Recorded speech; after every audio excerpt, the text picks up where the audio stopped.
Hello दोस्तों, नए video में आपका स्वागत है। दोस्तों, आज की वीडियो में हम बात करेंगे भारती सिंह के बारे में। ठीक है, भारती सिंह एक जानी मानी कॉमेडियन है। ठीक है, तो इनके बारे में बात करेंगे। तो इनके बारे में असल में आप अगर न्यूज़ देखते होंगे तो आपको पता चला होगा कि भारती सिंह को जो है कि गांजा रखने के जुर्म में गिरफ्तार किया गया है। ठीक है, इनके यहाँ एनसीबी ने जो है कि छापा मारा था और वहाँ से गांजा मिला है और इनको जो उस मामले में गिरफ्तार किया गया है। तो भारती सिंह क्या है, देखिए प्रसिद्ध कॉमेडियन है। ठीक है, कॉमेडी का शो करती हैं, बहुत से टीवी चैनल्स पे इनके शो चलते हैं।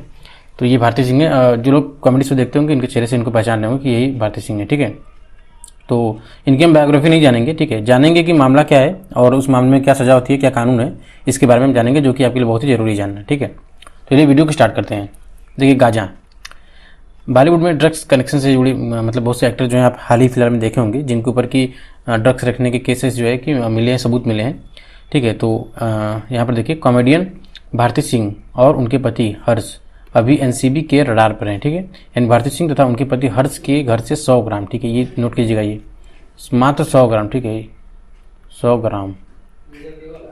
ग्राम से भी कम गांजा पाए जाने के बाद भी दोनों को गिरफ्तार किया गया है। यानी कि मान लीजिए 100 ग्राम कितने गांजा होते हैं, 100 ग्राम का बटकरा तो आप लोग देखेंगे, और इसमें यहाँ पर देखिए लिखा हुआ है कि 100 ग्राम से भी कम। कम का मतलब है इससे भी डाउन। ठीक है, यानी लगभग मान लीजिए कि 90% रहा होगा या फिर 95 ग्राम रहा होगा। ठीक है, मैं परसेंटेज बोल दिया, सॉरी, उसके लिए ग्राम रहा होगा। तो चलिए हम इसको अप्रॉक्सीमेटली अगर 100 ग्राम भी मान लेते हैं कि 100 ग्राम गांजा प्राप्त हुआ है, तो भी इन लोगों को गिरफ्तार कर लिया गया है। इसी से आप अंदाज़ा लगा सकते हैं कि गांजा रखना, इसकी तस्करी करना, बेचना, ये सब कितना बड़ा गुनाह है। ठीक है, और इतने जाने माने कॉमेडियन के पास ये मिला है। देखिए, इसी से आपको पता चल गया होगा कि गांजा रखना कितना बड़ा जुर्म है। ठीक है, तो ये आप जान गए जुर्म के बारे में कि गांजा रखना कितना बड़ा जुर्म है। देखिए, भारत में सिर्फ गांजा पीना ही नहीं बल्कि गांजे की खेती करना, ठीक है, ध्यान दीजिएगा, गांजे की खेती करना, गांजे का व्यापार करना, गांजे की तस्करी करना, ठीक है, अथवा गांजे अपने घर में रखना भी कानूनी अपराध है। इसको मतलब समझिए थोड़ा सा यहाँ पर। देखिए, भारत में सिर्फ गांजा पीना ही नहीं बल्कि यानी आप अगर पीते हैं तो भी आपके ऊपर कार्रवाई होगी, यानी आपको सज़ा होगी, यानी आप गुनाह कर रहे हैं।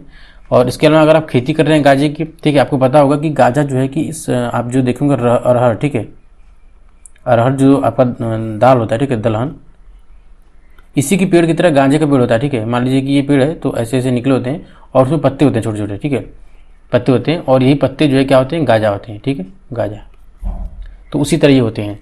तो अगर आप गांजे की खेती करते हैं तो भी, गांजे का व्यापार करते हैं तो भी, और गांजे की तस्करी यानी कि आप मान लीजिए इस राज्य से उस राज्य या फिर दूसरे देश से इस देश में ट्रांसफ़र कर रहे हैं, तस्करी कर रहे हैं, या फिर गांजा अपने घर में रख रहे हैं। ठीक है, जैसा कि भारती सिंह ने किया था। ठीक है, इनके घर से बरामद हुआ है, मतलब ये नहीं पता हुआ, अभी कंफर्म हुआ है कि इन्होंने पिया था या नहीं, लिया था या नहीं, लेकिन इनके घर से बरामद हुआ है, तो भी कानूनी अपराध है। ठीक है, अच्छा, कार्रवाई का नियम क्या होता है इसमें, देखिए, narcotics drugs and psychotropic substance act 1985 के तहत ड्रग्स से जुड़े मामले में कार्रवाई की जाती है। यानी कि आप इतना नोट कर लीजिए कि 1985 एक्ट यानी कि तहत ड्रग्स से जुड़े मामले में कार्रवाई होती है। तो गांजा भी एक तरह का क्या है, ड्रग्स है। ठीक है, बहुत लोग नहीं जानते कि गांजा क्या होता है, तो गांजा भी ड्रग्स के अंदर ही आता है। ठीक है, देखिए, इन केमिकलों या दवाओं पर कंट्रोल करने वाले कानून एनडीपीएस एक्ट को नशीली दवा और मादक पदार्थ अधिनियम 1985 भी कहा जाता है। ठीक है, तो ये कौन सा एक्ट हो गया आपका, एनडीपीएस 1985 एक्ट। तो ये आपका कौन सा है, ये आपका नशीली दवाओं, ठीक है, देखिए यहाँ पर लिखा हुआ है कि इन केमिकलों दवाओं, ठीक है, यानी नशीली दवाओं पर जो एक्ट लगाए जाते हैं, यानी एक तरह से मोटा मोटी कर लीजिए, जो कि जो भी ड्रग्स सप्लाई करता है या ड्रग्स के मामले में पकड़ा जाता है तो उनके ऊपर एनडीपीएस 1985 एक्ट लगाया जाता है। तो देखिए, यहाँ पर फिलहाल जो है भारती सिंह को 14 दिन की न्यायिक हिरासत में लिया गया है। ठीक है, तो यहाँ पर आप थोड़ा समझ लीजिए कि न्यायिक हिरासत क्या होता है।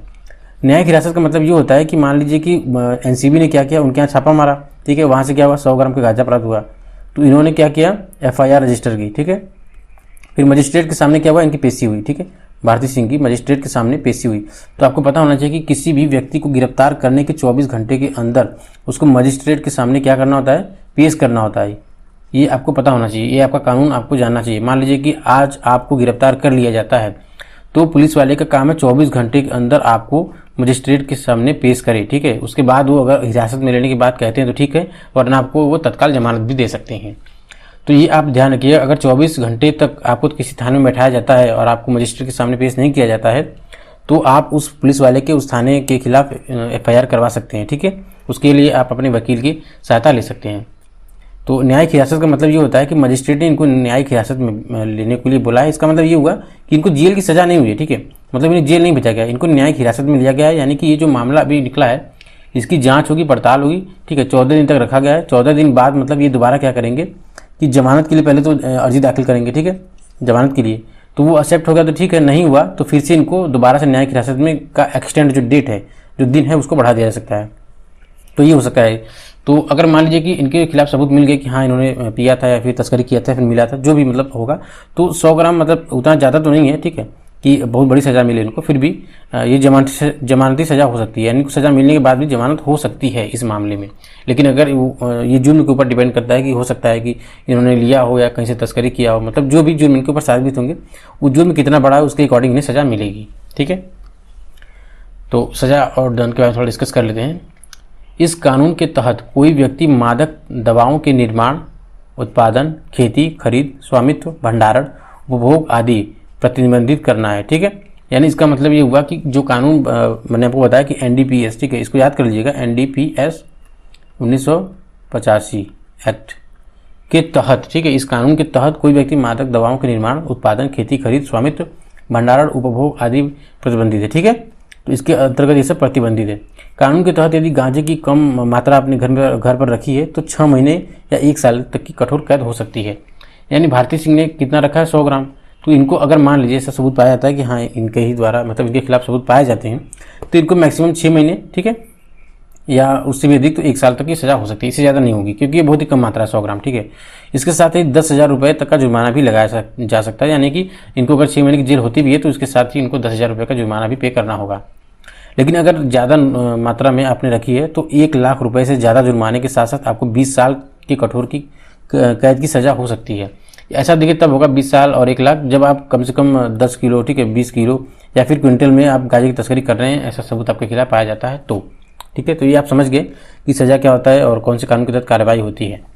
अब थोड़ा फन फैक्ट एक जान लेते हैं। देखिए उत्तर प्रदेश, मैं यहाँ पर उत्तर प्रदेश का जिक्र क्यों कर रहा हूँ, क्योंकि मैं यहीं का निवासी हूँ, तो मैं आपको कुछ बताना चाहता हूँ। देखिए मेरा कोई गलत उद्देश्य नहीं है, लेकिन आप देखेंगे कि उत्तर प्रदेश में जो भी साधु संत होते हैं, ठीक है, साधु हो गए, आपके संत हो गए, या बहुत से लोग हैं जो बुजुर्ग, मैं आज भी देखता हूँ, बुजुर्ग हो चाहे आजकल तो युवा भी पी रहे हैं। ठीक है, अब आप देखते होंगे आसानी से लोग चीलम अपने पास रखते हैं। ठीक है, तो जाहिर सी बात है आप चीलम रखेंगे भैया तो गांजा तो पियेंगे ही ना, गांजा तो पियेंगे ही, चीलम दिखने के लिए तो रखे नहीं। और इनफैक्ट मैंने खुद देखा है गांजा पीते हुए सभी साधु संतों और बुजुर्ग लोगों को।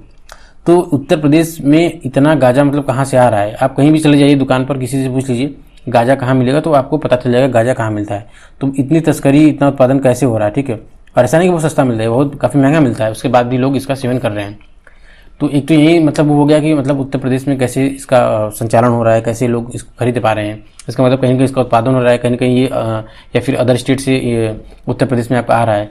तो ये आपका फन फैक्ट हो गया कि इतना मतलब कि लोग पीते हैं उसके बाद भी कार्रवाई नहीं हो रही है, और वहाँ भारती सिंह पर जो है कि 100 ग्राम रखने के जुर्म में उनके ऊपर कार्रवाई होगी।